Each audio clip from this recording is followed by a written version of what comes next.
सब जानते हैं महाराणा प्रताप के वफादार घोड़े चेतक के बारे में, लेकिन उसकी खासियत बहुत से लोग नहीं जानते। उसकी खासियत जानने के लिए वीडियो को अंत तक देखें।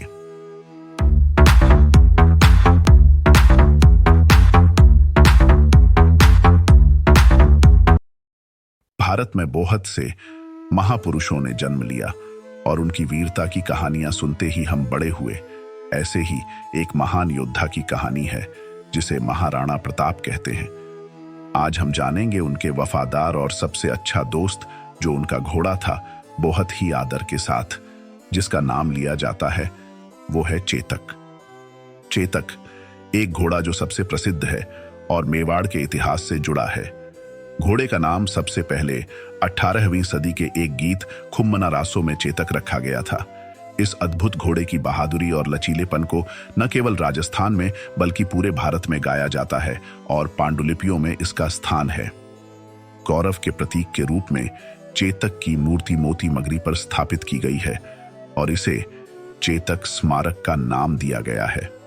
चेतक को एक ऐसे घोड़े के रूप में परिभाषित किया गया है जो वास्तव में मालिक के प्रति समर्पित था और किसी भी स्थिति में अपने मालिक को दुश्मनों से बचाने के लिए पर्याप्त बहादुर था। पूरे भारत और राजस्थान में लोक कथाएं चेतक को एक बहादुर आज्ञाकारी जानवर के रूप में परिभाषित करती हैं, जो अपने सवार के लिए अपनी आखिरी सांस तक लड़ता रहा। चेतक के साथ महाराणा प्रताप का रिश्ता एक सबसे अच्छे दोस्त की तरह था। उस समय की बात है जब 1576 में मुगल बादशाह अकबर ने उदयपुर पर कब्जा करने के लिए यात्रा शुरू की। यह सुनकर महाराणा प्रताप और उनके सैनिक अरावली पर्वत श्रृंखला में 1 किलोमीटर संकीर्ण लंबे दर्रे के प्रवेश द्वार पर इंतजार करने लगे। यह दर्रा हल्दी घाटी के नाम से जाना जाता है और आगे बढ़ने वाली मुगल सेना के लिए मेवाड़ क्षेत्र तक पहुंचने का एकमात्र रास्ता था। दोनों सेनाओं के बीच खूनी युद्ध हुआ और 4 घंटे तक चला। जब भी उदयपुर की बात होती है तो लोग महाराणा प्रताप की हार को नहीं बल्कि उनके सैनिकों और उनके घोड़े चेतक के साहस और वफादारी को याद करते हैं। युद्ध के दौरान एक क्षण में एक हाथी के दांत ने चेतक के पिछले पैरों में से एक को फाड़ दिया, जिससे चेतक अपंग और गतिहीन हो गया। चोट लगने के बाद भी चेतक ने हार नहीं मानी और अपने राजा को काठी पर बिठाकर केवल 3 पैरों पर सुरक्षित वापस आ गया। दुर्भाग्य से बहादुर घोड़ा चेतक अंत में गिर गया। इसमें अपने प्रिय घोड़े की मृत्यु पर विलाप करते हुए महाराणा का सचित्र चित्रण है।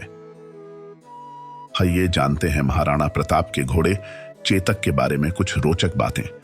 चमकती नीली आंखों के कारण चेतक को नीला घोड़ा के नाम से जाना जाता था। यह भी कहा जाता है कि चेतक का कोट नीले रंग का था और इसलिए उसे नीले घोड़े के नाम से जाना जाता था। महाराणा प्रताप ने चेतक को सुरक्षा प्रदान करने के लिए उसे हाथी की सूंड के आकार का कवच पहनाया और आगे बढ़ती सेना के लिए हाथी का भेष बनाया। एक लोक कथा से पता चलता है कि चेतक छोटा था, जिसकी ऊंचाई लगभग 14 से 15 हाथ के बीच थी। चेतक के कान आकर्षक रूप से घुमावदार और मुड़े हुए थे। चेतक की गर्दन मोर के आकार की थी और लोक कथाओं में इसका वर्णन मयूर ग्रीवा के रूप में किया जाता है। चेतक एक आक्रामक, अहंकारी और नियंत्रित करने में कठिन घोड़ा था।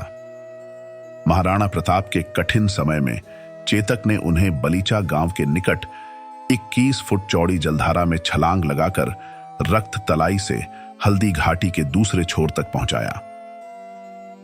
ये थी चेतक और महाराणा प्रताप से जुड़ी कुछ बातें। मिलते हैं अगले व्लॉग में।